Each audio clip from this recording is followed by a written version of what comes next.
tener una toma de tensión arterial alta en el momento de la consulta, pero fuera de esta puede ya tener una tensión arterial normal en un momento ambulatorio.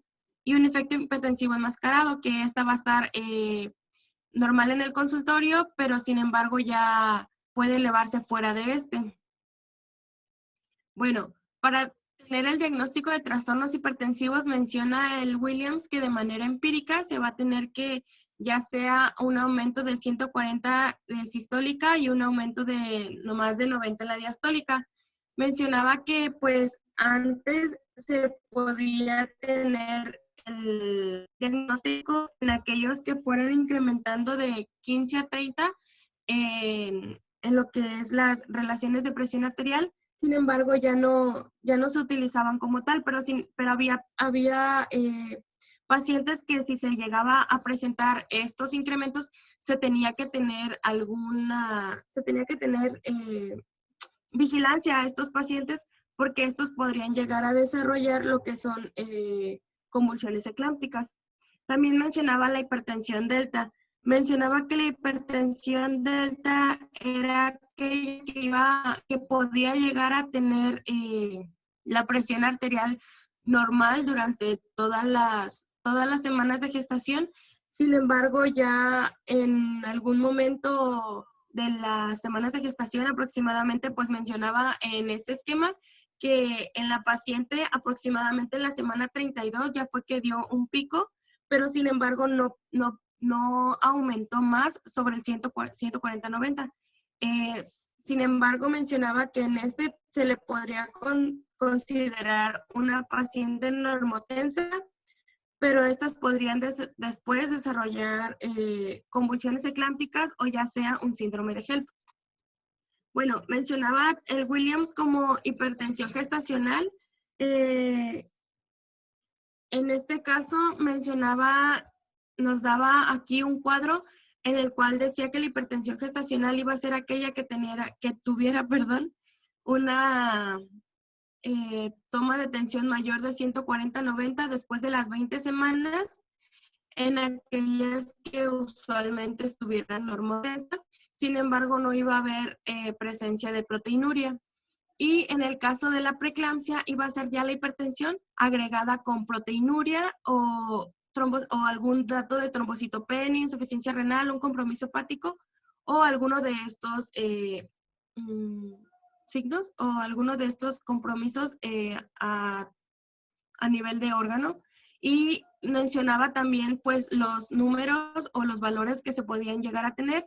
En este caso de proteinuria, como había mencionado anteriormente, que fuera mayor a 300 miligramos en 24 horas o una razón proteína mayor a 0.3 o una tira reactiva más 1 persistente. Mencionaba también que hubiera presencia de plaquetas menor a 100.000 o una creatinina mayor a 1.1 miligramos sobre 100 mililitros y también el aumento al doble de la transaminasa sérica y también síntomas cerebrales, ya sea cefalea, trastornos visuales, convulsiones. Mencionaba que ibas a tener, que en este caso se iba a tener datos como cefalea o dolor epigástrico, proteinuria, trombocitopenia y mencionaba que podía llegar a presentar convulsiones sin antes presentar proteinuria. Entonces se tenía que tener cuidado porque en el 10% de las convulsiones se llegaban a presentar cuando no hubiera proteinuria. Mencionaba también que bueno, ya. Bueno, después mencionaba ya la preeclampsia como tal. En este ya decía que era un síndrome específico del embarazo que podía afectar a todos los sistemas orgánicos. Mencionaba que era una fuga endotelial sistémica y pues como habíamos comentado anteriormente se iba a caracterizar por la presencia o una excreción anormal de proteína, ya sea mayor a 300 miligramos sobre 24 horas o una relación creatinina mayor o igual a 0.3.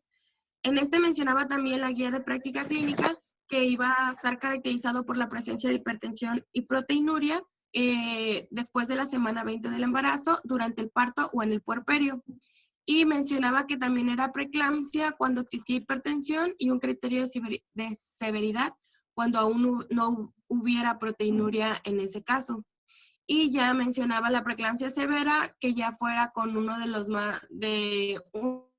más siguientes criterios, que es cefalea, alteraciones visuales o cerebrales, epigastria, dolor en el hipocondrio derecho, dolor torácico, disnea o signos de disfunción orgánica.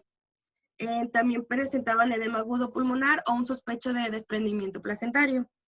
También había indicadores de gravedad de la preeclampsia. En este caso, el Williams nos daba un dato, ya sea basándonos en lo que es la presión diastólica, sistólica, la proteinuria o todas las anomalías que se pudieran encontrar en la paciente, y ya nos iba a dar de acuerdo si esta podría definirse como un trastorno no grave o un trastorno grave. Mencionaba en la mayoría de estas, pues que ya iban a tener, por ejemplo, en la cefalea, que no hubiera cefalea, no hubiera trastornos visuales, no hubiera dolor abdominal, más que nada signos que se presentaran cuando ya hubiera un daño a un órgano, sino que se iban a presentar casos como un aumento de la transaminasa sérica, pero en este caso mínimo, y pues una presencia de una presión arterial elevada, más no un nivel muy alto. En este caso mencionaba que se encontraban premonitorios a la eclampsia, como es una cefalea, trastornos visuales o un escotoma. Y podíamos tener indicadores de una preeclampsia progresiva, como es en el caso de la trombocitopenia, o en casos de la preeclampsia grave, que ya hubiera una afectación renal, una afectación cardíaca o una restricción del crecimiento fetal. También mencionaba que un indicador era un dolor epigástrico o en el cuadrante superior derecho por un posible caso de una necrosis hepatocelular debido a una isquemia y un edema que van a distender a lo que es la cláusula de Gleason. Y también estaba la preeclampsia superpuesta a una hipertensión crónica. En la preeclampsia superpuesta a una hipertensión crónica, mencionaba que iba a ser subyacente antes de las primeras 20 semanas. En este caso, mencionaba que usualmente en las pacientes, en el segundo y principio del tercer trimestre, se iban a encontrar una presión arterial normal, puesto que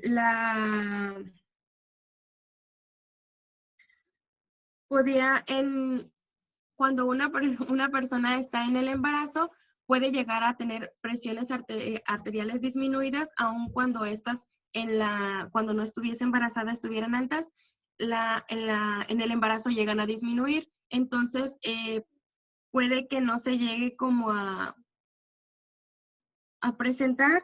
Sin embargo, ya cuando después de las 24 semanas se encuentra una hipertensión más una proteinuria, ya menciona que es una preeclampsia superpuesta. En este caso, por ejemplo, si la paciente presentara hipertensión antes de que se fuera diagnosticado el embarazo o que se presentara antes de las 20 semanas, ya podría decirse que la paciente era hipertensa antes de iniciar el embarazo. Y si se encontrara aún la tensión arterial elevada más una proteinuria, ya se podría llamar una preeclampsia superpuesta o una preeclampsia agregada, como lo habían mencionado en la clasificación de la guía de práctica clínica.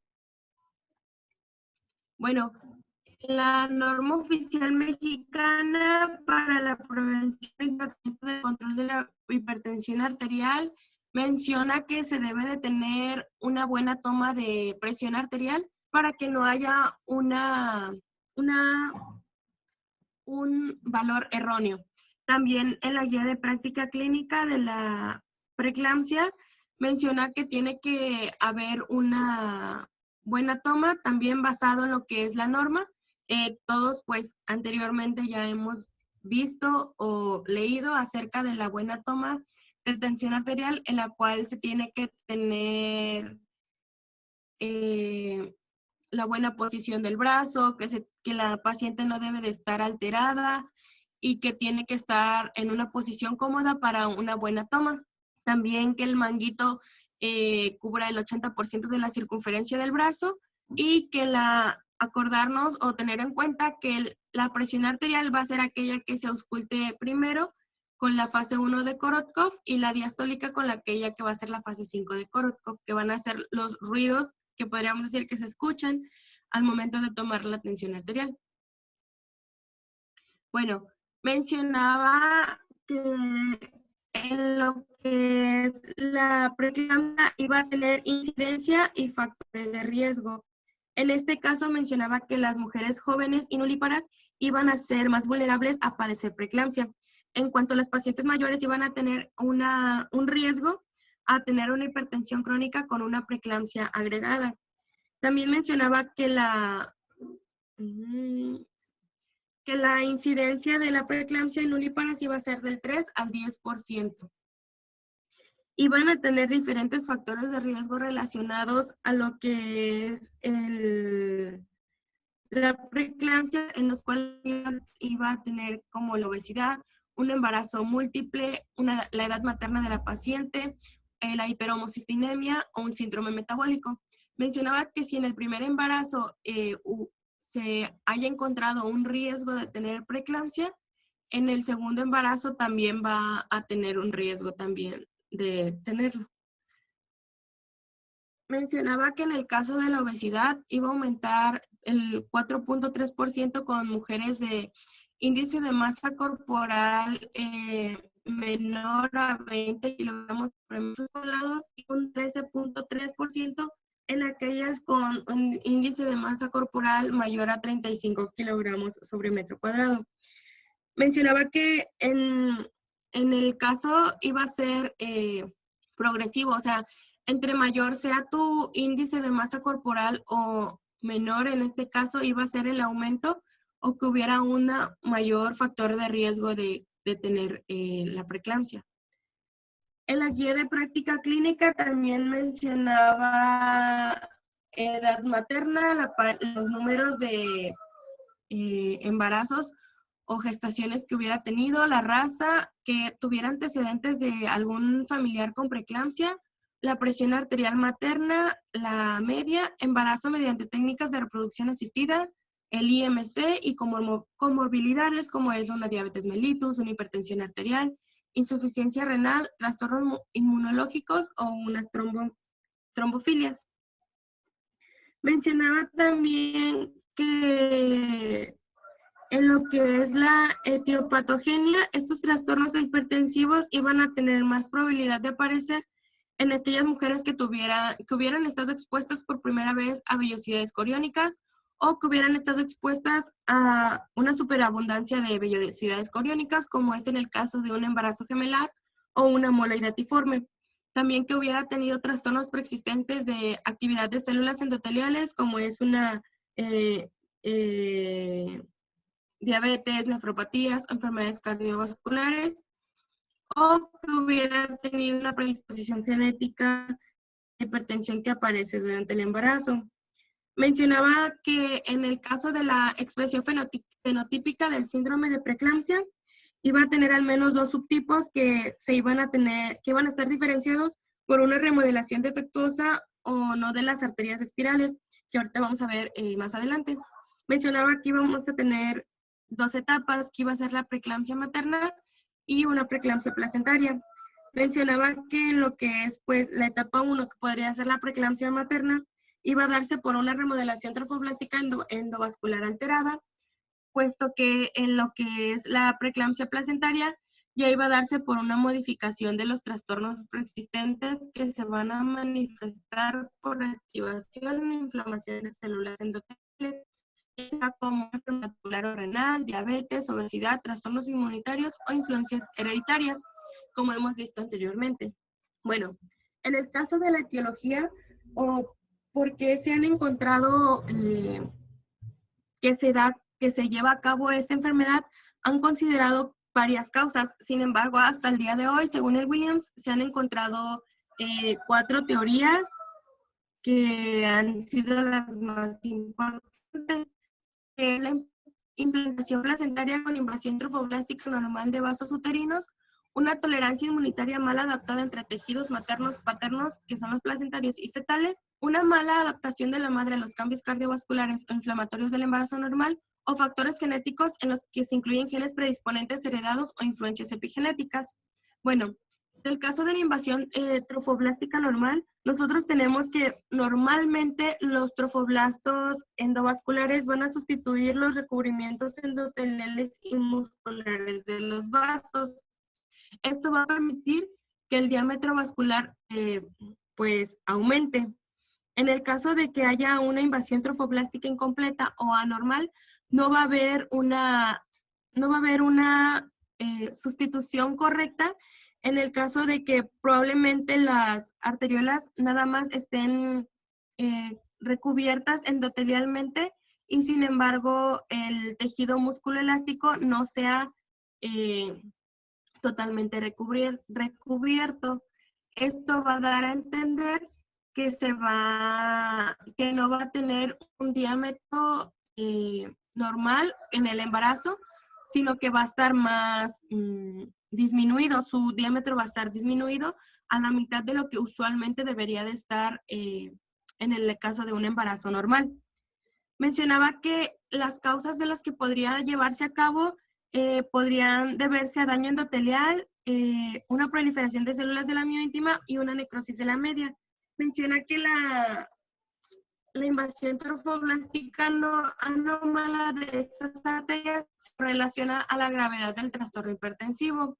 Y mencionaba en este caso que en la guía de práctica clínica que las dosis bajas de aspirina iban a mejorar la invasión trofoblástica a las arterias espirales por incrementando la producción del factor de crecimiento placentario, disminuyendo la apoptosis de las células trofoblásticas y un mejor balance en el perfil de las citocinas.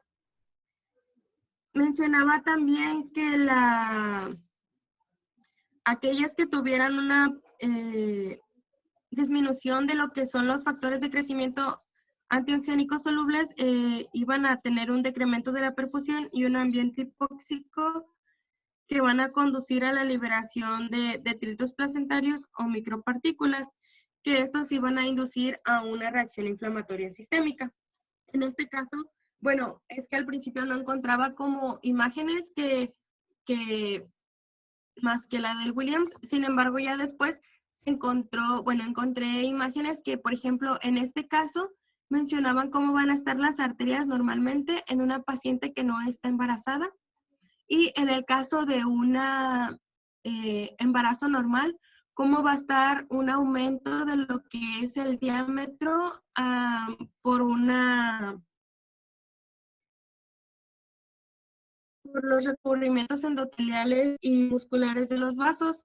Y en el caso de lo que es una preeclampsia en la cual no va a haber un aumento correcto o un diámetro correcto que va a permitir en este caso, pues como es en un embarazo normal. Y pues aquí están los ejemplos, 3 imágenes. Bueno, posteriormente menciona también que va a haber una activación de células endoteliales. En esta menciona que va a haber una disfunción celular endotelial y va a haber un estado activo extremo de leucocitos en lo que es la circulación materna.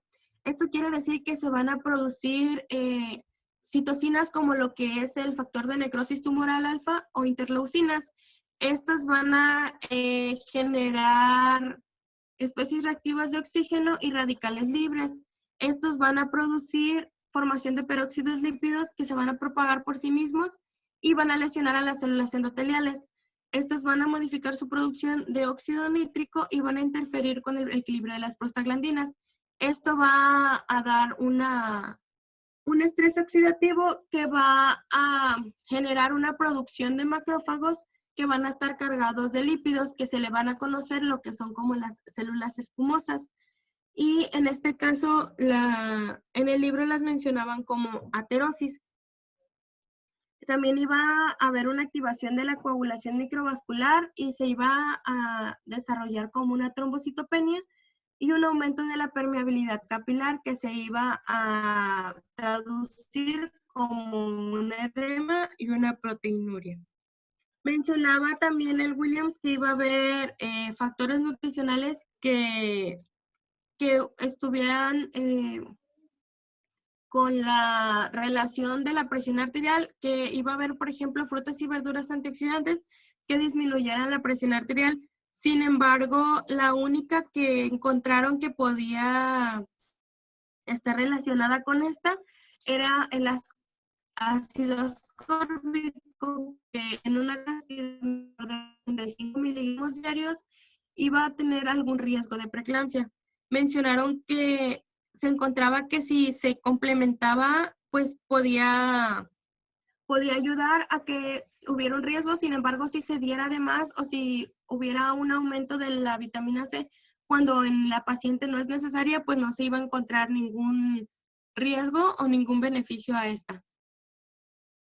También mencionaban factores genéticos. En los factores genéticos mencionaban que van a haber genes que tuvieran una relación con la preeclampsia. En este caso, pues, son todos estos. Y mencionaba que de acuerdo a la genética, en el 20 al 40% iba a tener un riesgo de tener preeclampsia en aquellas que sus madres hubieran tenido preeclampsia, del 11 al 37% en aquellas que sus hermanas hubieran tenido el padecimiento y de un 22 a 47% en gemelas. En el caso de un resumen, por así decirlo, de la preeclampsia, podemos tener que hay una invasión vascular anormal del citotrofoblasto, que pues como comentamos anteriormente, pues es la invasión trofoblástica normal. También vamos a tener que hay un tono vascular anormal, esto lo vamos a ver más adelante, en el cual va a haber un aumento de las endotelinas, una disminución del óxido nítrico, un aumento del tromboxano y una disminución de las prostaciclinas. También encontraron que va a haber trastornos inmunológicos que van a estar relacionados con la preeclampsia, anormalidades genéticas, como vimos anteriormente, y respuestas inflamatorias, que es una disfunción de las células endoteliales, aumentando el factor de necrosis tumoral alfa, los peróxidos lipídicos y ácidos grasos que van a generar lo que es la aterosis. Bueno, en el caso de lo que es la patogenia, vamos a tener que la causa principal o lo que se va a generar va a haber un vasoespasmo. En este caso del vasoespasmo va a haber una constricción vascular que va a causar resistencia o una hipertensión siguiente. Mencionaba que el vasoespasmo se iba a encontrar principalmente o de manera clínica en lechos unguiales, en fondos de ojo o conjuntivas vulvares. En este mencionaba que el daño de células endoteliales iba a producir un escape intersticial a través del cual los componentes de la sangre, en el caso que fueran plaquetas y fibrinógenos, se iban a depositar en lo que es el subendotelio. En este caso ya mencionaba que ya va a haber un daño endotelial en el caso de la preeclampsia, el cual va a dar o va a dar estos padecimientos. En el caso del circuito venoso, mencionaba que iba a haber una isquemia de tejidos circundantes, así como una necrosis, una hemorragia y otros trastornos orgánicos. En este caso también va a participar o mencionaba la activación de células endoteliales. Bueno, como hemos visto, el endotelio como tal va a tener propiedades anticoagulantes que van a activar la respuesta del músculo lisovascular. En este caso, podría decirse en un endotelio normal, que estas van a ser aquellas que van a ayudar a liberar el óxido nítrico. En este caso, cuando ya estas células endoteliales están dañadas, ya van a crear menos óxido nítrico y van a secretar sustancias que van a promover la coagulación y van a aumentar la sensibilidad a los vasopresores. Bueno, en este caso mencionaba que iban a estar participando pues varias proteínas o varias propiedades que van a jugar con todo este fisiopatología. En este caso mencionaba lo que son las prostaglandinas y el óxido nítrico y la endotelina 1. Mencionaba que, por ejemplo, en el caso de las prostaglandinas, en el embarazo normal, la producción de las prostaciclinas está atenuada, y en el caso de que ya hubiera una anomalía en va a haber un aumento del tromboxano A2, que en este caso, pues como podemos ver aquí en el ciclo del ácido araquidónico, en el caso de que la vía se falla por un tromboxano A2, va a generar lo que es una vasoconstricción, en el contrario que estuviera regulado en ambas, en la cual ya la prostaciclina va a conducir una vasodilatación, sino que se va a la vía del tromboxano A2, que va a producir una vasoconstricción.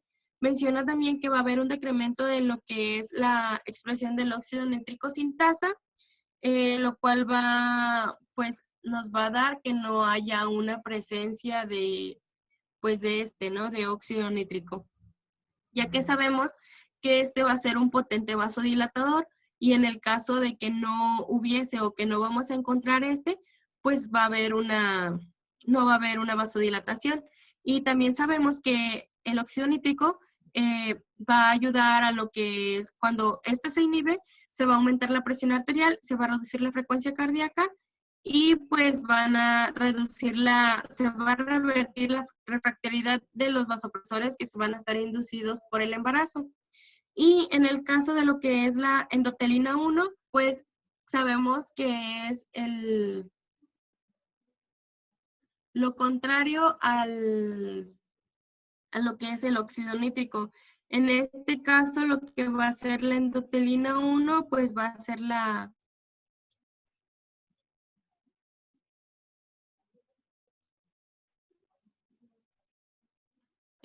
sí, pero eso todavía lo vamos a ver ahorita. Pues sí.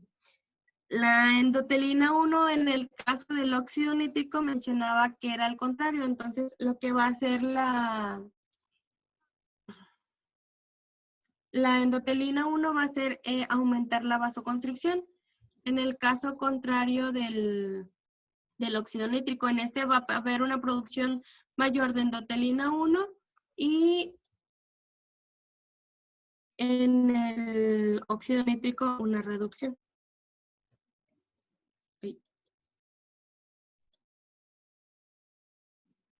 Ok. En este caso mencionaba también que vamos a tener proteínas angiogénicas y antiangiogénicas. En este caso menciona que la vasculogénesis placentaria se va a encontrar 21 días después de la gestación. En este caso ya va a haber un desequilibrio. En el caso de la preeclampsia va a haber un desequilibrio angiogénico, que estos se van a describir las cantidades excesivas de factores angiogénicos que van a estimular la hipoxia en la interfaz uteroplacentaria. Mencionaba que en el tejido trofoblástico, en pacientes que estén destinadas a producir la preeclampsia, va a haber una producción excesiva de estos dos péptidos antiangiogénicos, que pues, como comentó mi compañero Jeep, y van a estar relacionadas con estas, que es la tirosina sinasa 1, similar a FMS soluble, y la endoglobina soluble. Para empezar con la tirosina sinasa 1, similar a FM soluble, o está reducida o en SFLT-1, mencionaba que estas iban a desactivar y reducir las concentraciones de la placental growth factor y el BEFG, que estas iban a conducir a lo que es una disfunción endotelial. En las gráficas que están aquí, menciona cómo la concentración de lo que es el péptido empieza a aumentar en el suero materno, en el caso de que aún no sea evidente la preeclampsia en el embarazo. Y menciona que en el caso de que en el segundo trimestre hubiera una presencia de concentraciones altas, se iba a encontrar un doble de riesgo de desarrollar preeclampsia. Y en el caso de la endoglina soluble, esta iba a ser también conocida como CD105, y estas iban a inhibir la unión de varias isoformas de TGFB con receptores endoteliales. Esto iba a reducir la vasodilatación dependiente del óxido nítrico, como vimos anteriormente en lo que es en la activación de células endoteliales. En estas menciona que también empieza a aumentar meses antes de que se presenten ya como tal signos o datos que nos indiquen una presencia de una preeclampsia clínica. Bueno, después vamos a tener una fisiopatología.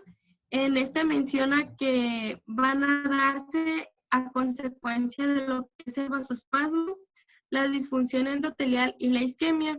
En estos menciona que van a estar las afectaciones a diferentes órganos en el caso de que no se dé el parto como tal, sino que aumente el espectro clínico. Se van a dar ya sea afectaciones a nivel de órgano como corazón, hígado, riñones, cerebro, y pues ya se pueda desarrollar a una eclampsia como tal. En este menciona que va a haber diferentes aparatos que van a estar dañados o van a estar participando en este caso. Mencionaba el aparato cardiovascular. En el aparato cardiovascular mencionaba que sus alteraciones iban a estar relacionadas con el aumento de la poscarga cardíaca causada por una hipertensión.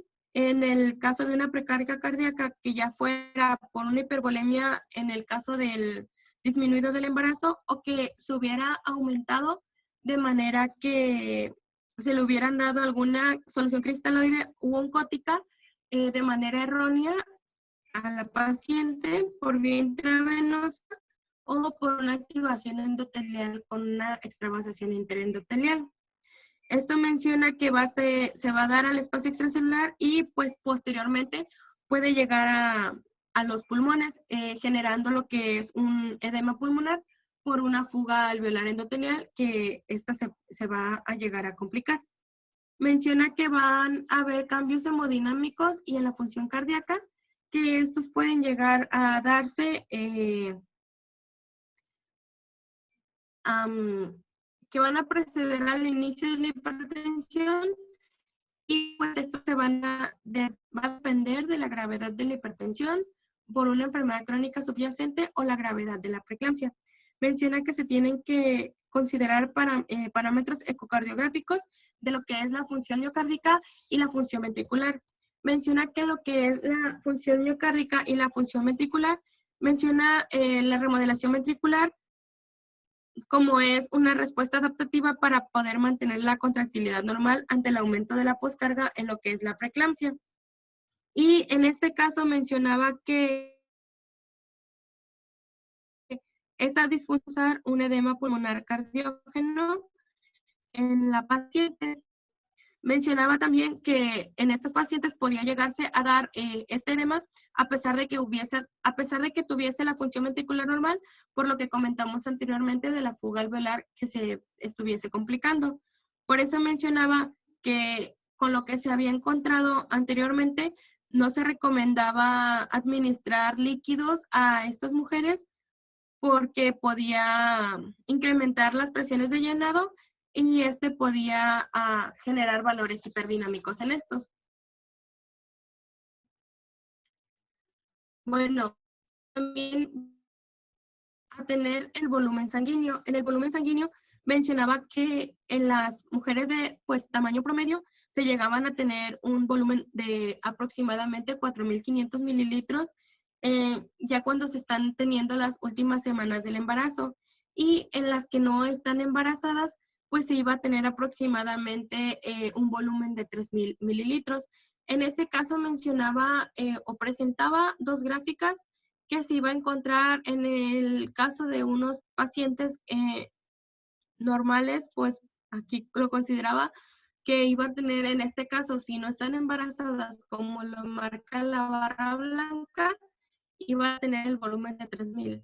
Y en el caso del primer embarazo, iba a tener el volumen de 4.500 aproximadamente. Sin embargo, en las mujeres eclámpticas iba a presentar el embarazo normal, en el caso de que no estuviese embarazada, perdón, un volumen normal. Sin embargo, en aquellas que estuvieran en su primer embarazo, iba a tener una disminución de este volumen y pues en el embarazo siguiente pues también iba a presentarse la disminución de este volumen. Mencionaba que esto iba a darse a cabo por lo que mencionábamos anteriormente del vasoespasmo y el escape endotelial del plasma, y este podría llegar a persistir un tiempo variable aún después del parto, en lo que el endotelio se restaurará a lo que es la normalidad. Mencionaba que en el caso de las pacientes con eclampsia, iban a ser más notorio este volumen sanguíneo disminuido que en las pacientes que tuvieran preeclampsia. Bueno, y dependiendo de la gravedad, que casi nunca iba a ser notoria esta hemoconcentración. Mencionaba los cambios hemáticos que iba a tener diferentes presentaciones. En el caso, se iban a encontrar trombocitopenia, y entre más baja esta estuviera, iba a ser más alta su morbilidad y su mortalidad materna. En el caso de lo que es la trombocitopenia, mencionaba que en la mayor parte de los casos se recomendaba que se llevara a lo que fuera el parto, ya que en estos casos usualmente se iba a complicar. Y mencionaba que aún después del parto, el recuento de plaquetas podría llegar a disminuir durante un día aproximadamente. Mencionaba que también podría, mencionaba la trombocitopenia neonatal, pero mencionaba que si la paciente con preeclampsia no desarrollara trombocitopenia grave, el lactante no iba a desarrollarla de igual manera. Y en el caso de la hemólisis, mencionaba que podía llegar, en el caso de la preeclampsia grave, podía desarrollar signos de hemólisis, en el cual se iban a encontrar concentraciones de lactodeshidrogenasa aumentada, y se iba también a encontrar una alteración de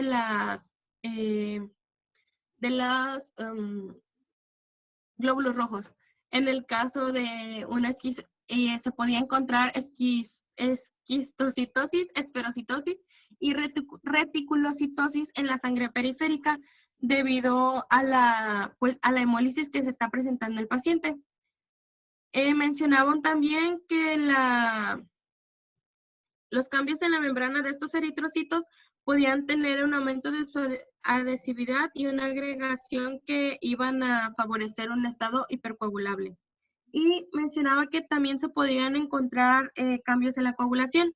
Estos cambios en la coagulación, pues, a menudo se iban a asociar con una destrucción de los eritrocitos, y incluían cambios como un mayor consumo del factor 8, incremento de las concentraciones de fibrinopéptidos A y B y de los dímeros D, y una menor concentración de proteínas reguladoras como es la antitrombina 3, la proteína C y la S.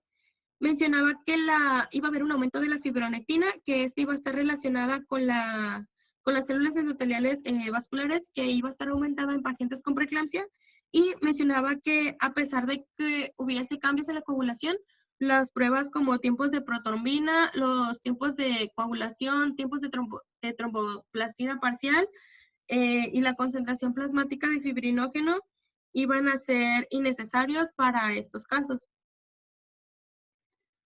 También mencionaba los cambios endocrinos. Mencionaba en los cambios endocrinos que en los cambios en sus concentraciones plasmáticas, tanto de renina, de angiotensina 2, de la angiotensina de la 1 a la 7, la aldosterona y el péptido natriurético auricular, iban a estar aumentados, y mencionaba a la desoxicorticosterona. Esta iba a estar también relacionada en el embarazo normal, que iba a estar aumentado. En el caso de la preeclampsia, todas estas iban a estar aumentadas, generando pues cambios a nivel que vamos a ir viendo posteriormente. En el caso de los riñones, menciona que durante el embarazo normal, el flujo sanguíneo renal y la filtración glomerular van a estar aumentados. En el caso de que ya hubiese la preeclampsia, van a ocurrir varios cambios anatómicos, y van a en el caso de la importancia que se va a tener, es que va a haber una perfusión renal y una filtración glomerular que van a estar reducidas. En el caso de que la filtración glomerular esté disminuida, puede ser el resultado de una disminución del volumen plasmático. Y en este caso puede deberse que las arteriolas aferentes van a tener una resistencia aumentada. En este mencionaba que la disminución de la filtración iba a hacer que los valores de creatinina sérica estuviesen aumentados en cifras que no se llegan a observar en pacientes que no están embarazadas en 1 miligramo sobre mililitro o incluso más. También mencionaba que estos valores podrían llegar a normalizarse después del parto, posiblemente a unos 10 días aproximadamente. Mencionaba o repetía también lo que se había comentado anteriormente, que las infusiones rápidas podían llegar a causar un edema pulmonar. Por esto mencionaba que no se recomendaba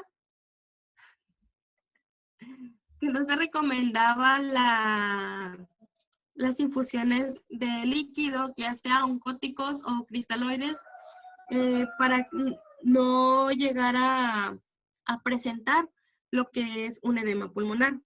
Mencionaba también que, pues, en este caso, como hemos visto, un signo característico de lo que es la preeclampsia es la proteinuria. En este caso de la proteinuria, pues se puede decir que puede llegar a surgir tarde o en aquellas pacientes que ya tuvieron una convulsión. Menciona también que puede llegar a presentarse en pacientes que ya se desarrolló síndrome de HELLP, en el caso de que, en el momento de que se presenta el síndrome, no presenten una proteinuria como tal.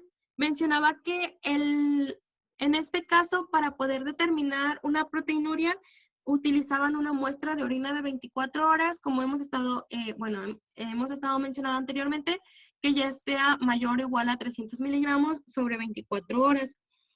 También mencionaba el uso de la relación de proteína con creatinina urinaria, que ya sea mayor a 0.3 o el método de la tirada activa, que ya sea a 1 más. Y mencionaba que en el caso de los cambios anatómicos que se podían llegar a tener,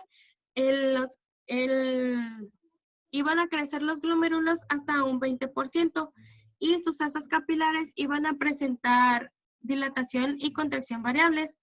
En este mencionaba que, pues, de igual manera iba a haber un daño a nivel endotelial en el caso que estas iban a presentarse hinchadas y se les iba a conocer como una endoteliosis capilar glomerular.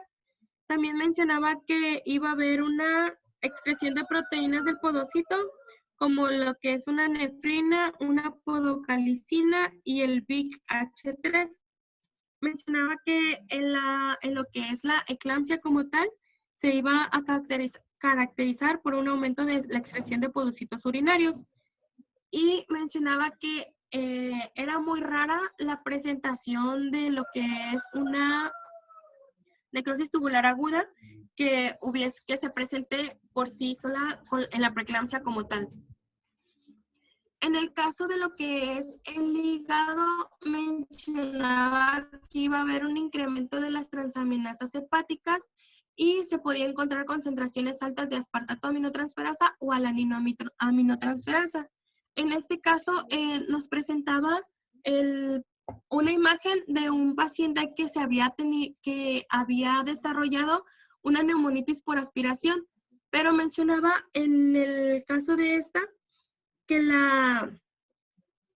se iba a encontrar la isquemia en lo que es el hígado, pero mencionaba que no en todos los casos de lo que es una preeclampsia se podía llegar a desarrollar estas complicaciones. Sin embargo, mencionaba que podía llegar a desarrollar lo que es un infarto por una hipotensión secundaria a una hemorragia obstétrica. y mencionaba que sus cifras, bueno, más adelante en lo que es el síndrome de HELP, vemos lo que son las cifras de lo que es la AST y la ALT, pero mencionaba que las cifras deberían rebasar los 50 unidades sobre litro y podía llegar hasta tener, había pacientes que desarrollaban hasta más de 2000. Mencionaba que en el caso de lo que es estos datos podían llegar a normalizarse días después de lo que es el parto y nos mostraba lo que es una tomografía computarizada en el cual íbamos a encontrar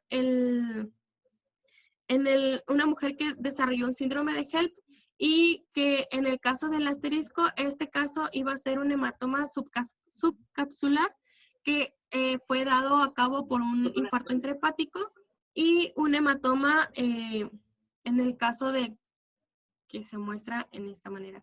Y encontraban varias hemorragias en donde se presentaban pues aquí.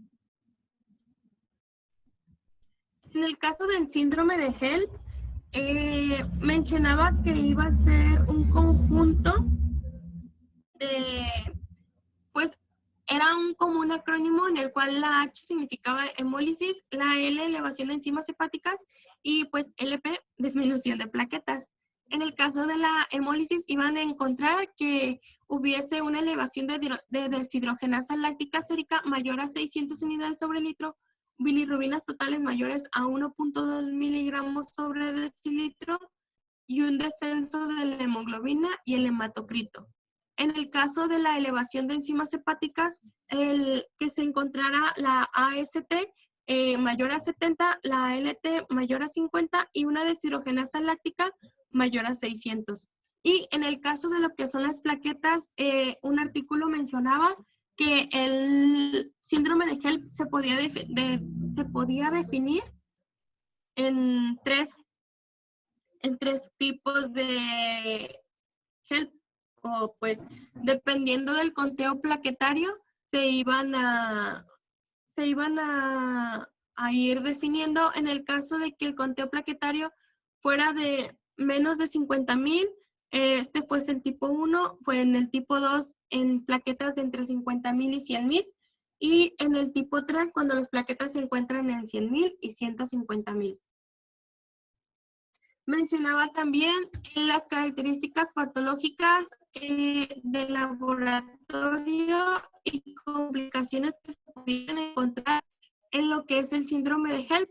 En el caso, pues, encontramos que obviamente en la preeclampsia, como vimos anteriormente, iba a haber una invasión anormal del trofoblasto, se iba a encontrar una mala adaptación función placentaria, una alteración vascular materna generalizada, y en el caso de vascular se iba a encontrar la vasoconstricción generalizada con vasoespasmos y que se van a encontrar microtrombos en vasos pequeños. Esto quiere decir a una lesión endotelial que se haya citosfrina y una agregación de plaquetas.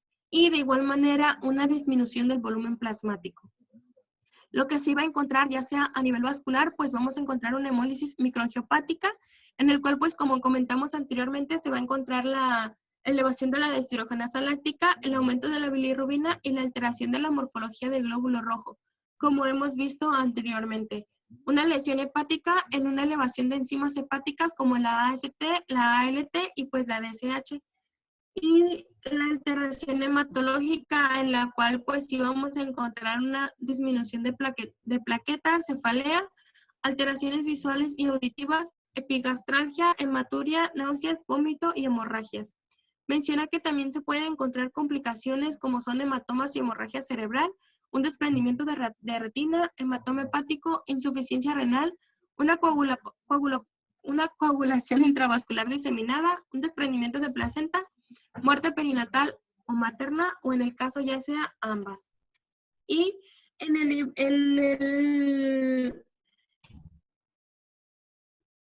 GIMS y en el artículo mencionaban que podía llegar a confundirse el síndrome de HELP o podía llegar a confundirse un hígado graso en el embarazo, porque los síntomas que se iban a presentar podían llegar a ser parecidos, pero sin embargo en este artículo mencionaba como un cuadro para diferenciar en el caso de que fuese el síndrome de HELP y en el caso de que fuese el eh, hígado graso. Mencionaba también que en el hígado graso empezaba en etapas ya avanzadas del embarazo y se podía llegar a acompañar de hipertensión. Y pues iba a encontrarse unas concentraciones séricas aumentadas de transaminasa y creatinina y se iba a encontrar igual trombocitopenia. Por eso mencionaba que podía llegar a confundirse con este. Bueno, en el caso del cerebro mencionaba que ya iba a afectar a nivel de lo que es la eclampsia, pero sin embargo en lo que es la preeclampsia, en el caso de la preeclampsia como tal, se podía encontrar cefalea y escotoma. En la escotoma pues es como en esta imagen se ve que se empieza a ver como una manchita. Y esto se iba a dar por una hiperperfusión cerebrovascular en los lóbulos occipitales y también podía llegar a desarrollar ceguera o diplopia en el caso de la preeclampsia ya grave. Y bueno, en el...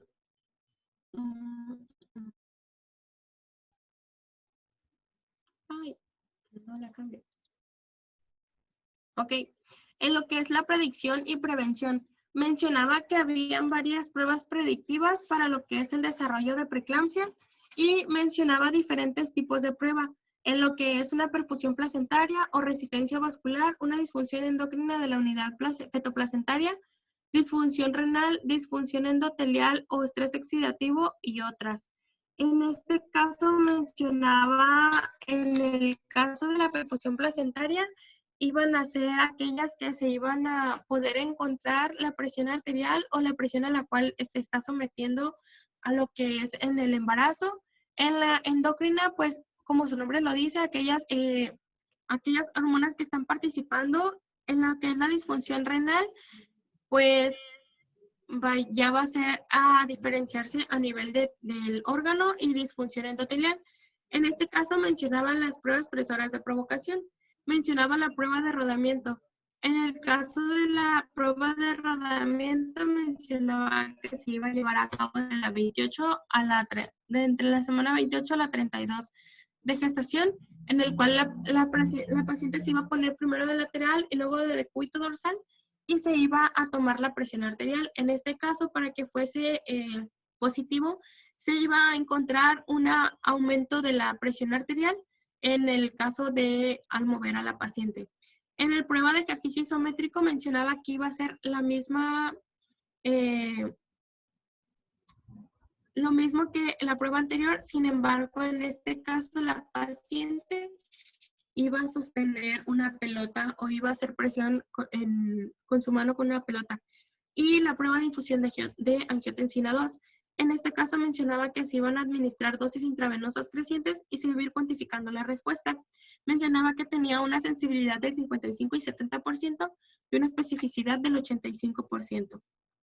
Mencionaba también lo que es la velocimetría Doppler de la arteria uterina, que iban a tener valores altos en el primer o segundo trimestre.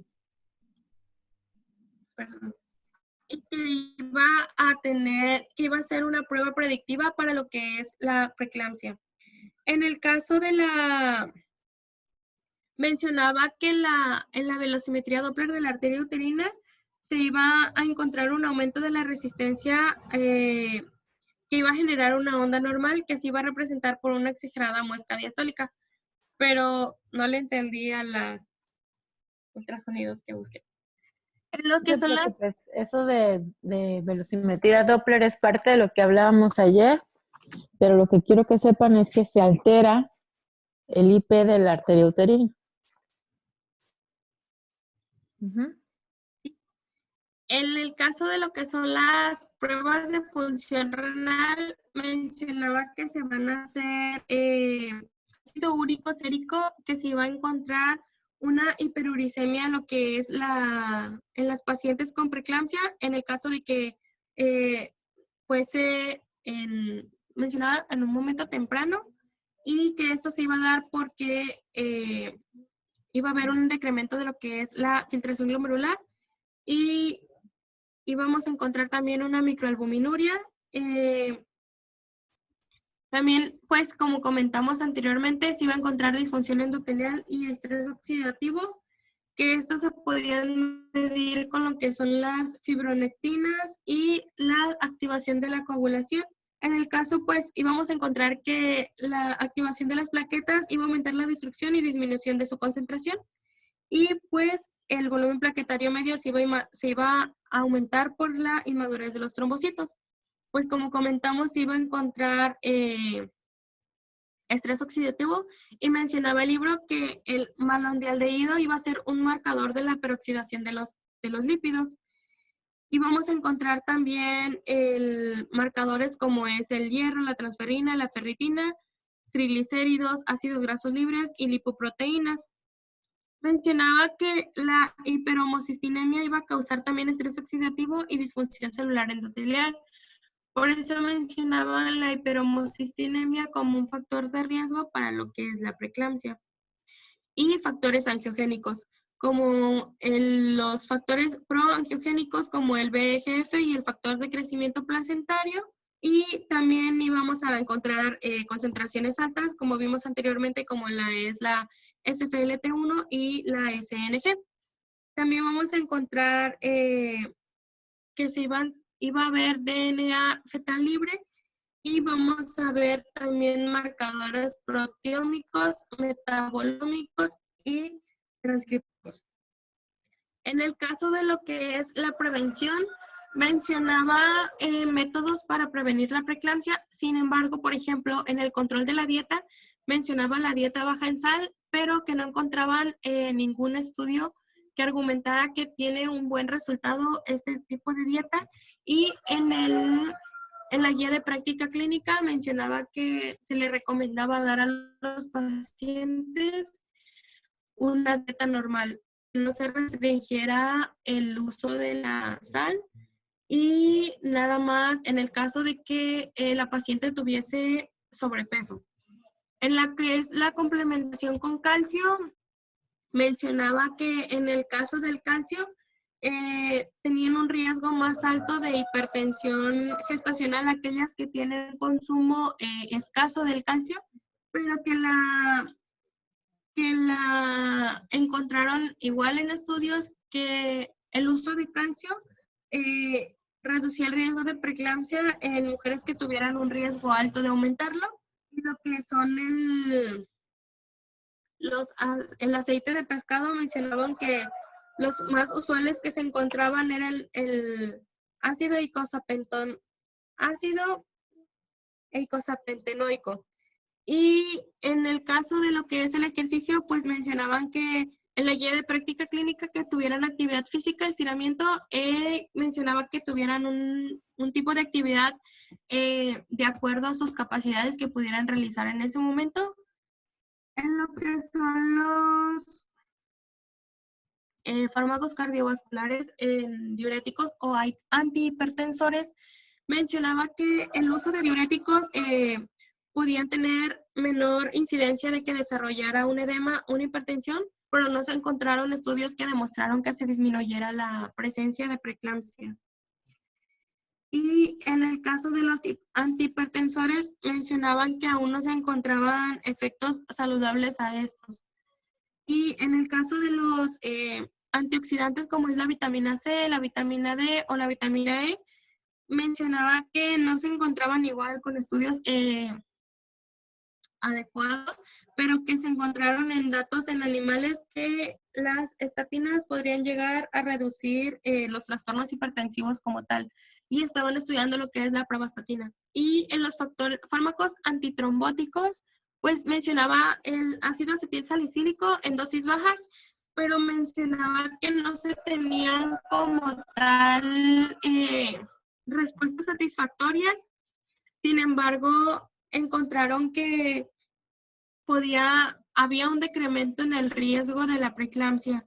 Y en la guía de práctica clínica, pues como vimos desde el principio, había una mejor invasión trofoblástica, también podría reducir la tasa de preeclampsia y restricción del crecimiento intrauterino hasta en un 50%, pero en este caso cuando se administrara antes de la semana 16.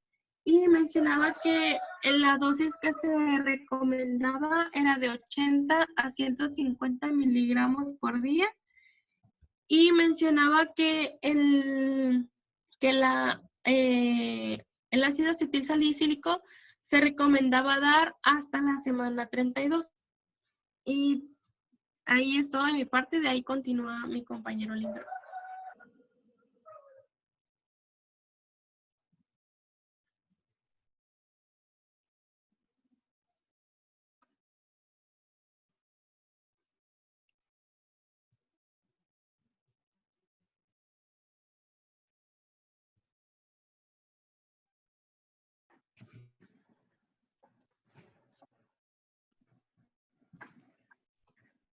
Hola, buenos días. Mi nombre es Jesús Enrique Limbra Aguilar y yo voy a hablar del manejo y tratamiento de preeclampsia y de los demás síndromes que existen en los trastornos hipertensivos del embarazo, que son eclampsia y el síndrome de HELP, así como también los trastornos que se dan después en el puerperio. Bien, empezando con el manejo de la preeclampsia. De que empieces con el manejo de la preeclampsia, no sé, bueno, preguntaban por ahí y ya lo contestó su compañera, la dosis de la aspirina que se utiliza. Pues mandamos la aspirina Protec, viene de 100, pero dosis de 80 sirven, ¿no? Y hay otros estudios que dicen que dando 150 es todavía mucho mejor. Pero bueno, y no sé si tengan alguna pregunta hasta dónde vamos, si alguien tiene alguna otra pregunta de lo que hemos visto, o todo va súper claro, ¿no? Doctora, Ajá. ¿quién más habló? Bueno, mi pregunta es que, o sea, ¿sí se usa exactamente la aspirina de las 12 a las 16 o si llega como a utilizarse posterior? Por a veces el problema que existe que no se han calculado bien las semanas de gestación. Pues mira, o sea, la literatura dice que si no la inicias en esas semanas, pues ya no, realmente no modificas la invasión trofoblástica y esto pues es completamente lógico porque eso se da en ese periodo. Entonces tú la puedes dar después, pero pues probablemente ya no vayas a tener un efecto como el que esperas. Entonces, yo personalmente, ¿qué hago? Bueno, pues sí se las doy, pero eso ya nada más es como autoengaño. ¿Sí me explico? O sea, realmente su mejor efecto es empezándolo antes de la semana 16. Gracias, doctora. Sí. ¿Alguna? Doctora, Ujú. igual otra pregunta un poquito en respecto a lo de la dosis. Bueno, usted ahorita nos dijo de hasta 250 incluso. 150. 150. Yo, bueno, por ahí chequé un artículo que lo que decían era de que sin factores de riesgo 75 Ajá. y con factores de riesgo 150, más o menos, o sí, o mejor le damos 150 parejo. Bueno, mira, sin factores de riesgo no lo damos.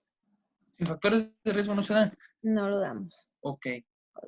Si tienes factores de riesgo que mencionó tu compañera, mamá que tuvo preeclampsia, hermanas con preeclampsia, que la paciente obesa, que es una paciente hipertensa crónica, a lo mejor tiene algún trastorno de síndrome antifosfolípidos o es lúpica, tienes que tomar en cuenta tus factores de riesgo. Si Ok. es una paciente de alto riesgo, o sea, tiene muchos factores, pues dale una dosis de 150. Si tiene no tantos factores, bueno, pues le puedes dar una dosis 75. de 75, 80, pero te digo, la aspirina Protec viene de 100, o sea, realmente no vamos a estar partiendo la pastillita, o sea, pues le das los 100, Ok. ¿sí? Pero bueno, Gracias, la doctora. dosis Tiene pregunta de también. 80 para arriba. Ujú.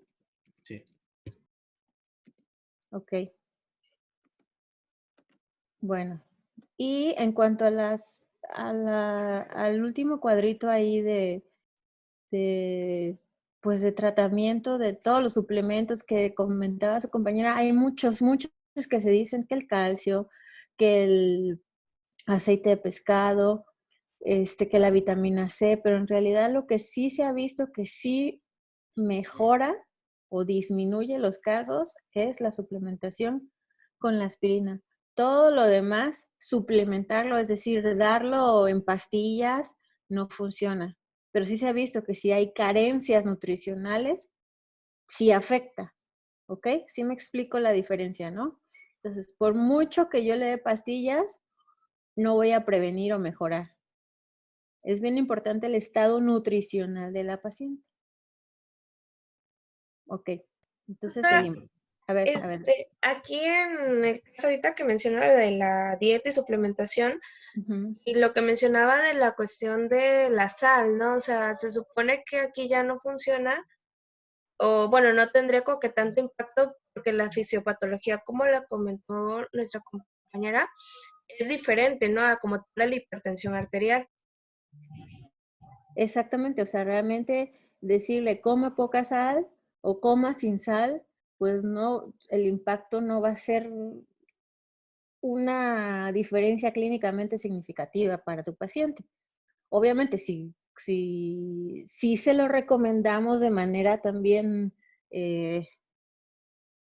pues, complementaria, pero también sabemos que eso no es la fisiopatología y que eso no me lo va a mejorar, pero sí se recomienda, entre comillas, disminuir la ingesta de sal porque tendemos a comer más sal de lo que deberíamos de consumir, pero eso es, digamos, para todos, ¿no? O sea, que comemos los alimentos, le echamos sal incluso antes de probarlos, y pues así nos hemos acostumbrado. Entonces sí se le recomienda, sí hay que disminuir su ingesta de sal, pero tampoco decirle coma sin sal porque no va a mejorar más allá de lo que nos pueda mejorar con el haber utilizado la aspirina desde el primer trimestre.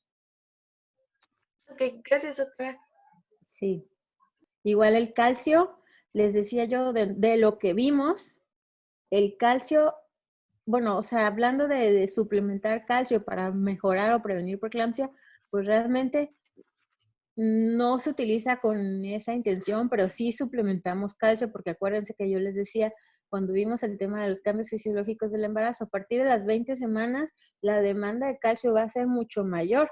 Entonces, vamos a estar suplementando para satisfacer las demandas de calcio de mamá y de bebé, porque van a ir aumentando, pero no tanto como para manejo de preeclampsia, ¿de acuerdo? También como Sí, suplementación de ácido fólico, ¿verdad? exactamente. Ok.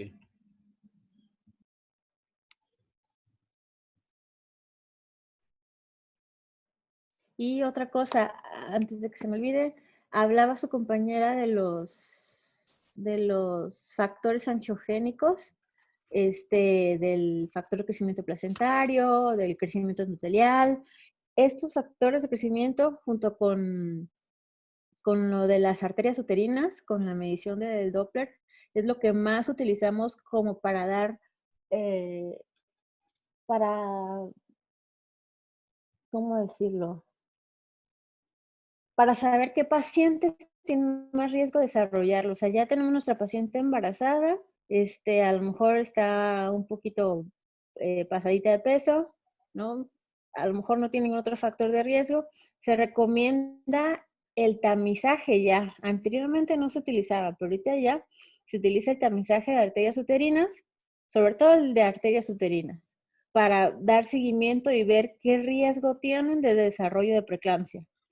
Y en hospitales ya de tercer nivel, sí se utilizan los marcadores angiogénicos. La verdad, creo que son muy caros. No sé exactamente cuánto cuestan, pero esto se hace en estudios pues de investigación y se envían los factores angiogénicos y sí se ha visto correlación de que si encuentras el SFLT elevado, tiene mayor riesgo de desencadenar preeclampsia. Entonces ya te da un parámetro para saber con qué regularidad voy a ir checando a mi paciente, qué estudios le voy a ir haciendo, etcétera, etcétera. Entonces sí ya las arterias uterinas y los marcadores angiogénicos sí se utilizan. Doctora, y en cuanto a los marcadores angiogénicos, ¿en qué semana de gestación sería como que más relevantes como De- predictorio? después de las 20 semanas. Las 20 semanas. Ujú. Ok, gracias. Sí.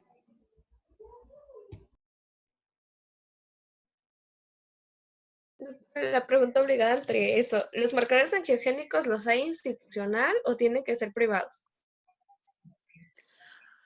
Pues mira, sí los hay institucionalmente, pero no es tan fácil que aquí en el IMSS de Mina o de Cuatza o te los vayan a hacer. O sea, eso te estoy hablando de hospitales que desarrollan estudios de investigación, por ejemplo, el INP, allá, por ejemplo, donde estuve yo, la Gineco 4, o sea, hospitales que desarrollan estudios y entonces por eso se autorizan en ese tipo de hospitales los marcadores angiogénicos, pero así en un hospital donde no se dedican a hacer investigación, pues no. Y de manera particular, supongo que sí los hay, pero como muchos estudios que hacemos, o sea, realmente no se procesan aquí en México, se mandan a Estados Unidos a, pues a que se procese la muestra y nos mande un resultado, ¿no? Entonces, pues realmente así como a la mano para que en la consulta general estemos mandando marcadores angiogénicos, pues no es tan reproducible. Pero lo que sí es arterias uterinas. Gracias, doctora. De nada. Seguimos. Ok, entonces, para empezar el manejo de la preeclampsia, pues ya vimos la prevención, la comentó mi compañera. En el manejo de la preeclampsia es importante que se va a dar en función de la gravedad del paciente. O sea, va a depender si la paciente ya tal cual se le diagnosticó la preeclampsia y las semanas de gestación que tiene la paciente. Bajo esto se va a pretender que se dé una interrupción del embarazo con el menor trauma para el binomio. O sea, que tanto la madre como el feto tengan el mejor pronóstico, que el nacimiento del recién nacido sea en buen estado y se dé la restauración completa de la salud de la madre. O sea, que siempre se cuide la salud de la madre aún después del embarazo. Y se necesita dar un diagnóstico precoz de la preeclampsia. Esto teniendo en cuenta todos los factores de riesgo y todos los síntomas de gravedad que puede llegar a tener la paciente. Y es importante que mientras estamos viendo a la embarazada en todas las consultas que tiene a lo largo de su embarazo, recalcarle la importancia de que nos notifique la presencia de cefalea, trastornos visuales, así como, o sea, que tenga la visión borrosa, etcétera, etcétera, dolor epigástrico y aumento de su peso sea demasiado rápido. Así como es importante que nosotros hagamos le digamos a la paciente que tengamos una medición diaria de su peso. A nivel institucional, si ya la tenemos, hacerle los exámenes de proteinuria, la creatinina al ingreso, si se decide hospitalizar cada 2 días.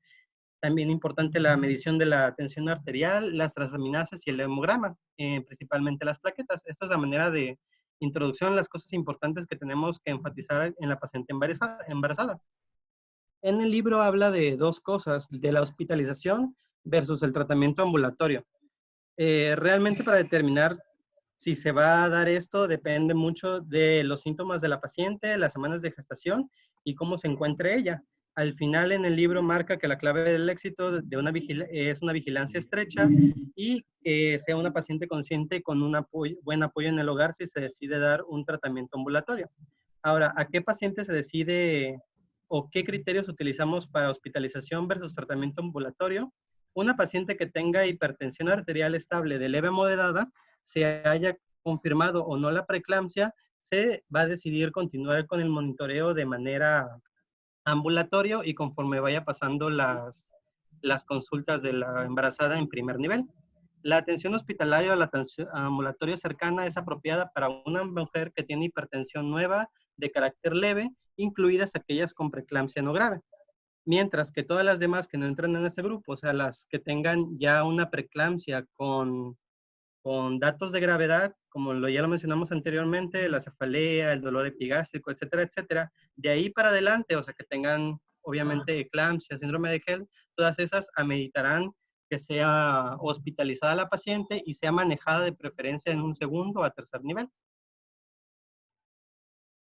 En la guía de práctica clínica menciona que si se detecta hipertensión durante el embarazo en mujeres que son previamente sanas o en aquellas con un alto grado de riesgo de preeclampsia, ya se le hizo obviamente toda la historia clínica de los factores de riesgo, y que se le haya hecho la proteína porfirina reactiva en orina y sea mayor a 1 positivo o una cuantificación de proteínas en orina 24 horas, se sugiere evaluar la hospitalización a corto plazo para distinguir la hipertensión gestacional, preeclampsia o hipertensión arterial crónica que pudiera llegar a tener esta paciente. Y se recomienda la referencia de primer a segundo nivel de tensión. Se recomienda la referencia de un primer a segundo nivel de tensión, o sea, esta paciente que nos llegó a la consulta de primer nivel y que tenga estos datos, se recomienda la hospitalización, que son el diagnóstico de un trastorno hipertensivo en el embarazo y datos clínicos que sugieran la aparición de preeclampsia. Ya vimos cómo se da el diagnóstico de preeclampsia, que tenga cifras tensionales mayor de 140-90, que tenga la presencia de proteinuria, y si no tiene la presencia de proteinuria, que tenga otros datos de alarma, tales como síntomas visuales, cefalea persistente, dolor epigástrico, proteinuria, etcétera, etcétera.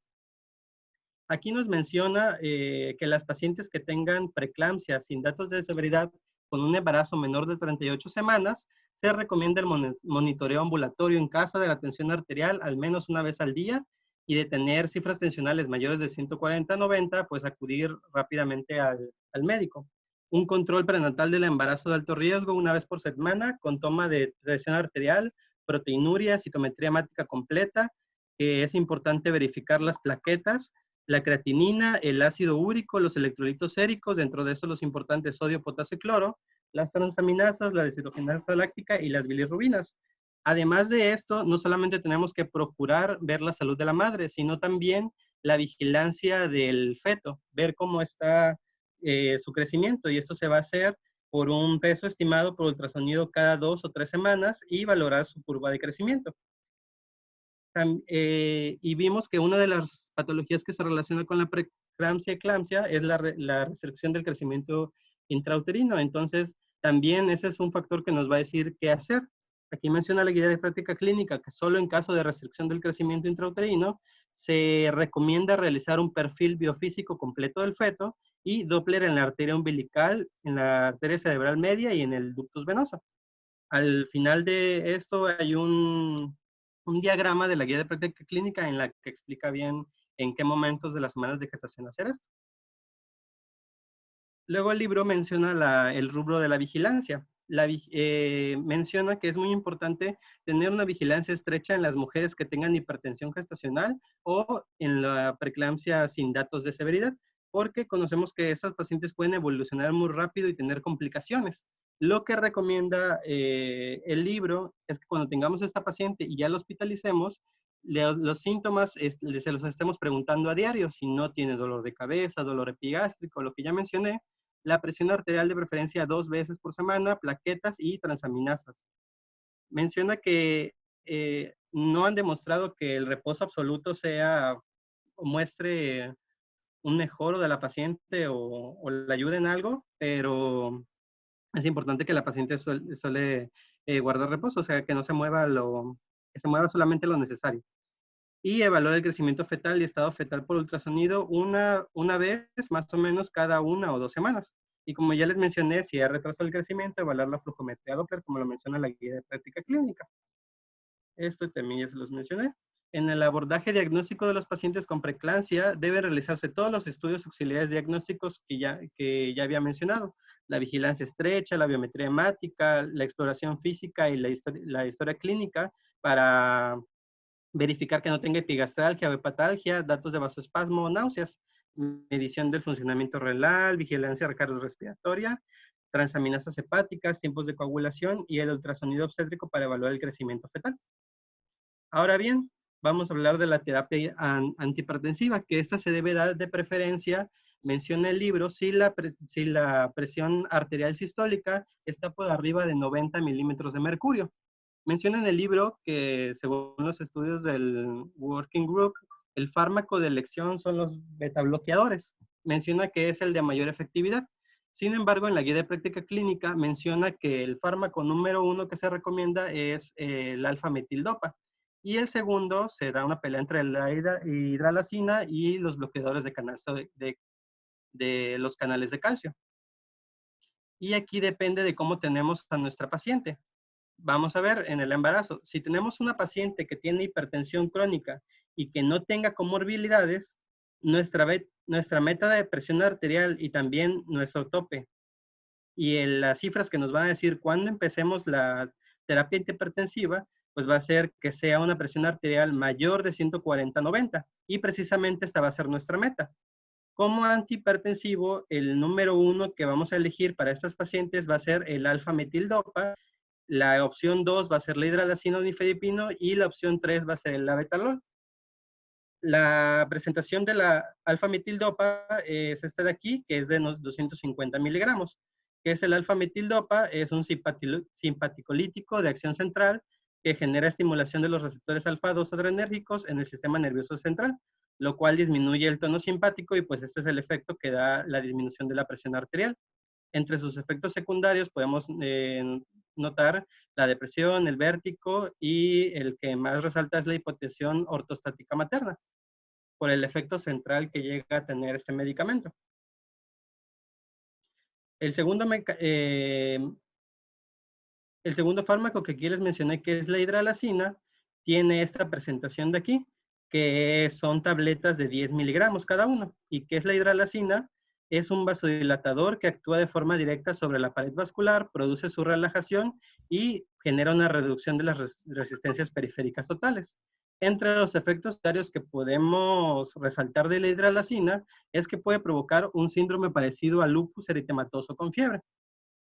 Genera también exantema y artromialgias. También es importante que si a esos pacientes se han reportado que si damos una dosificación mayor de 200 miligramos o la hemos usado por más de 6 meses con un promedio de 50 miligramos por día, puede llegar a generar una neuropatía periférica. El tercer medicamento que aquí les mencioné, que es o hidralazina o nifedipino, es el que les muestro aquí. El nifedipino tiene una presentación de 30 miligramos y lo podemos tener en liberación prolongada o en liberación corta. El nifedipino entra en la categoría de los BCC, que son los bloqueadores de canales de calcio o calcio antagonistas, que lo que generan es una inhibición de los canales de calcio dependiente de potencial de membranas y esto genera la disminución del tono contráctil y de la resistencia vascular periférica.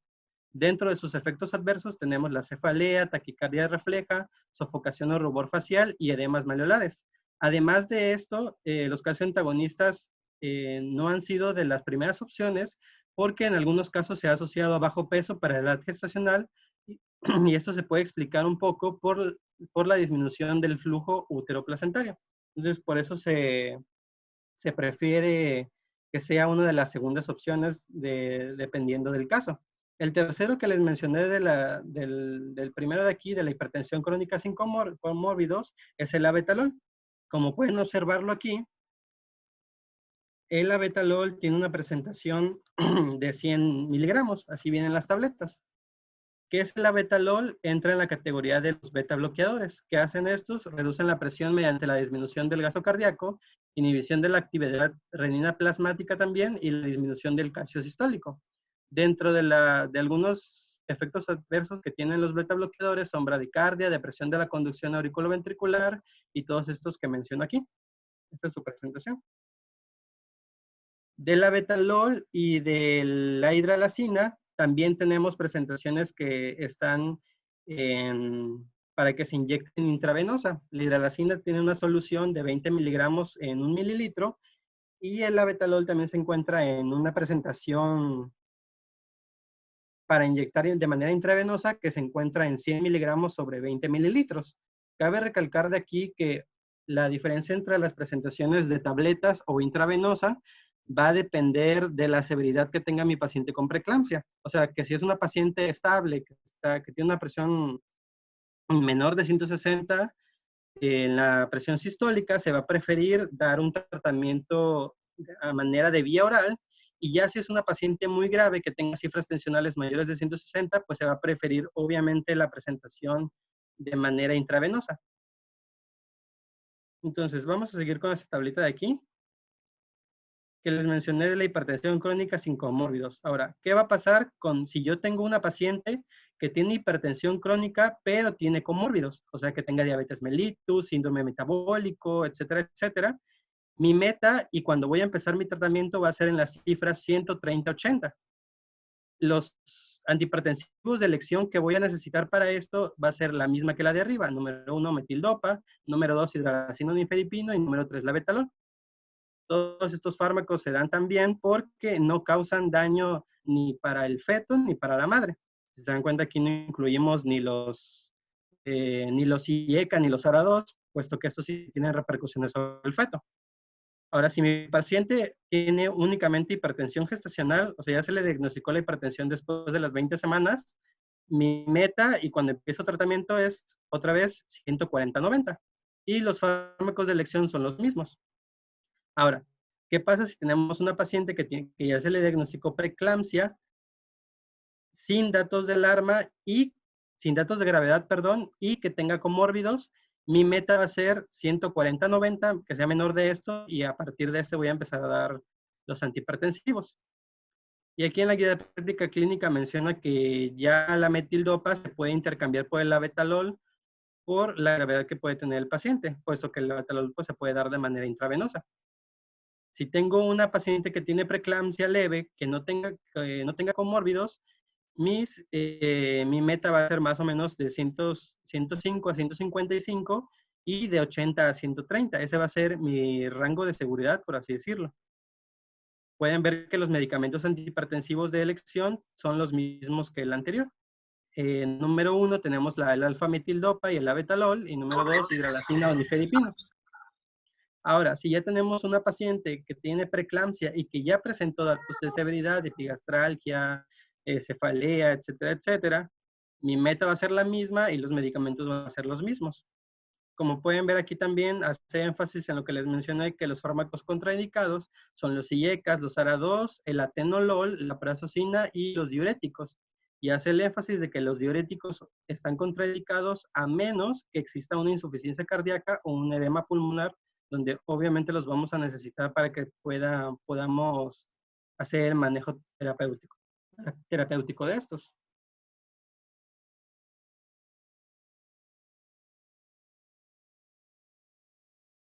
La guía de práctica clínica, como les mencioné, menciona que en pacientes que presentaron complicaciones neurológicas y preeclampsias, demostró que el accidente vascular cerebral tipo hemorrágico se asoció en pacientes con presión arterial sistólica de 198-158 y una diastólica de 133-81.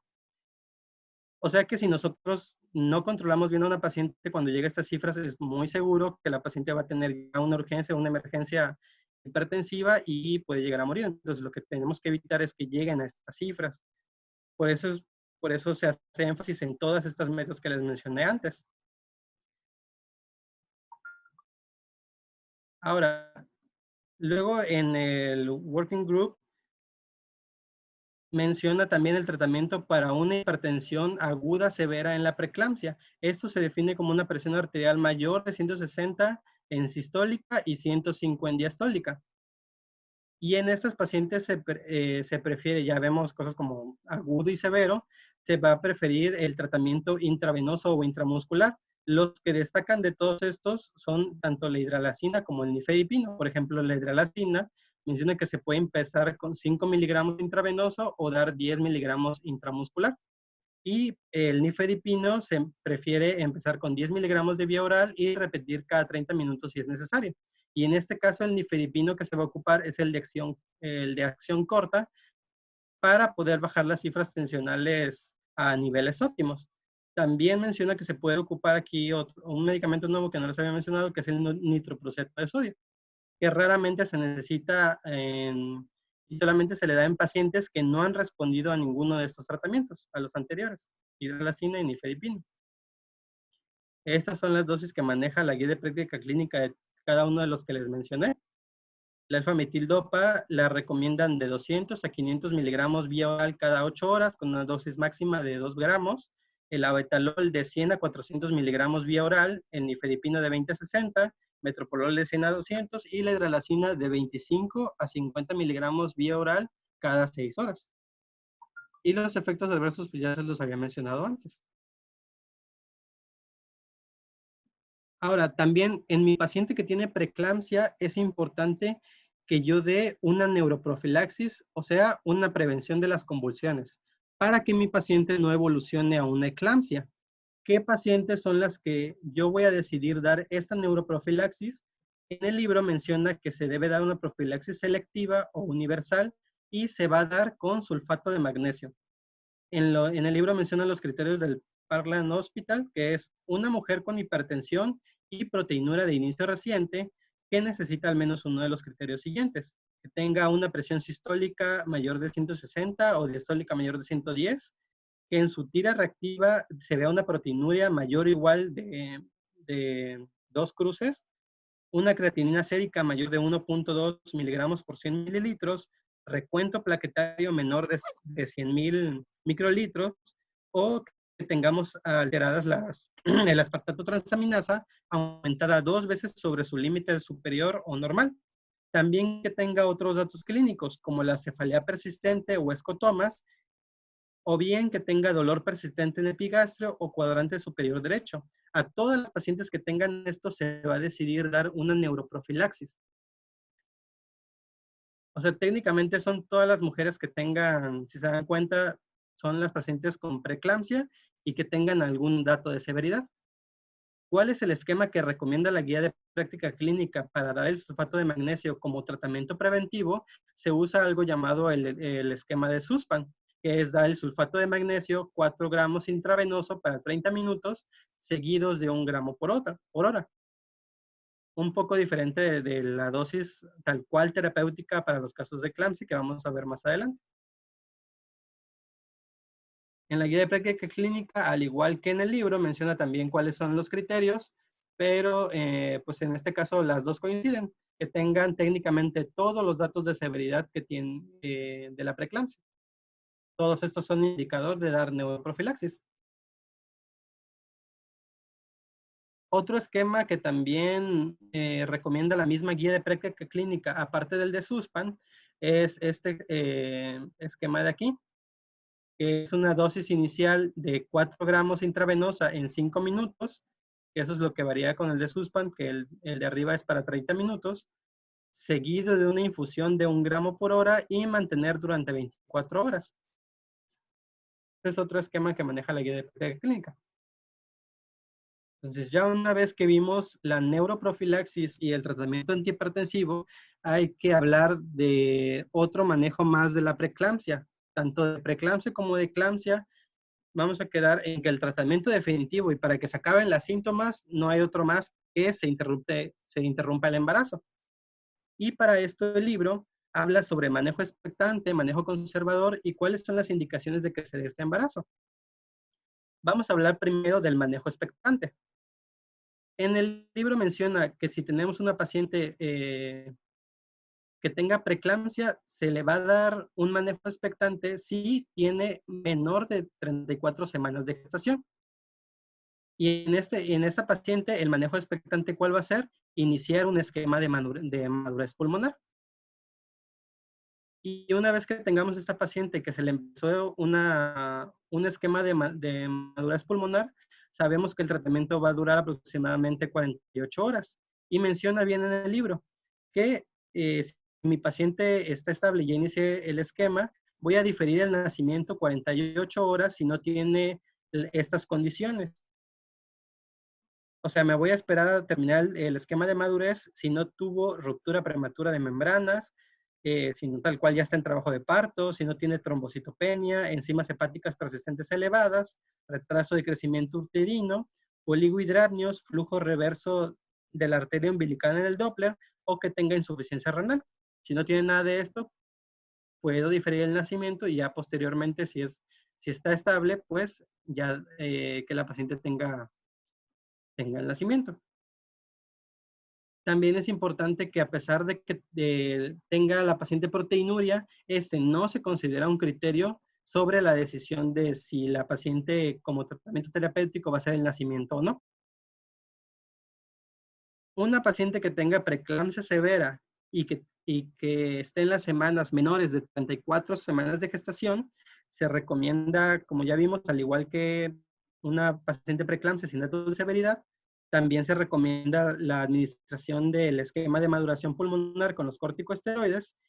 Y si el feto y la madre está estable, hacemos lo mismo que con una paciente preeclámptica sin datos de severidad. Nos esperamos a que se termine el esquema de madurez y ya después decidimos si dar el nacimiento o no. En el libro también menciona las indicaciones para el parto en mujeres que tengan menor de 34 semanas de gestación y un tratamiento expectante. Como aquí pueden ver, repite lo mismo que también menciona en la guía de práctica clínica sobre el tratamiento corticosteroide para la maduración pulmonar y el parto después de la estabilización materna. O sea, sí, eso es importante. El parto se va a dar únicamente si nosotros tenemos a nuestra paciente de preferencia estable.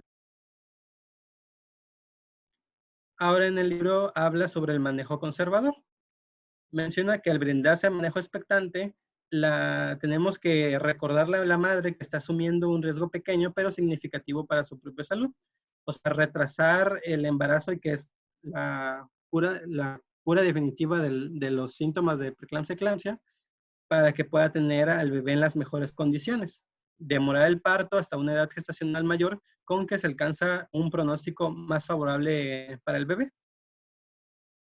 Y de preferencia, si se va a decidir hacer esto menor de 34 semanas de gestación, se recomienda que esto se haga en un centro de alta especialidad donde se le pueda dar un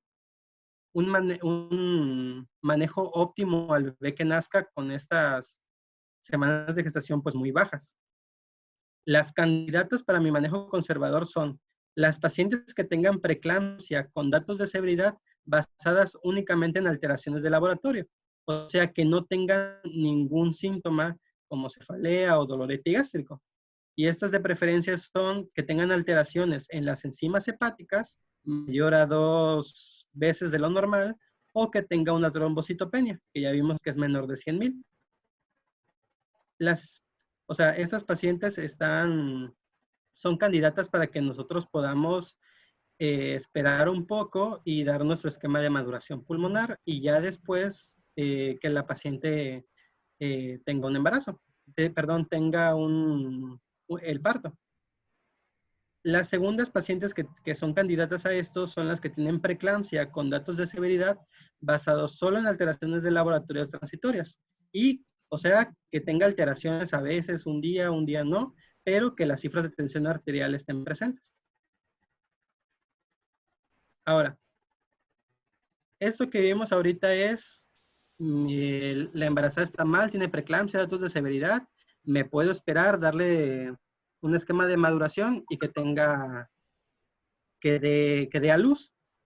Pero ¿cuáles son las situaciones en las cuales yo voy a elegir no esperarme y rápido que la paciente dé a luz?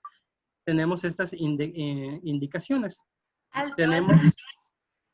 Véalo en el próximo capítulo. Se me está descargando la batería y bueno, ya dieron las 12. Entonces lo vamos a dejar hasta aquí y mañana terminamos este apartado, ¿de acuerdo? Sí, doctora. Bueno, igual si tienen alguna pregunta, guárdenla hasta mañana porque ya no me alcanza la batería. ¿Sale? Sí, doctora, gracias. Sí, doctora, hasta mañana. Hasta Bye. luego.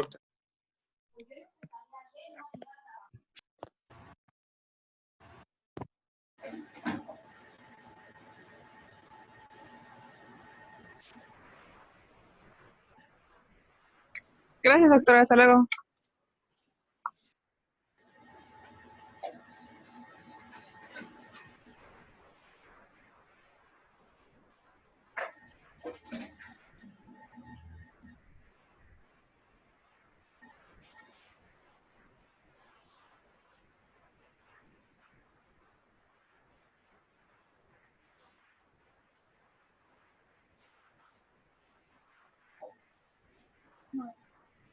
¿Cuánto lo tomaste? ¿Todo? ¿Tienes que tomar nada?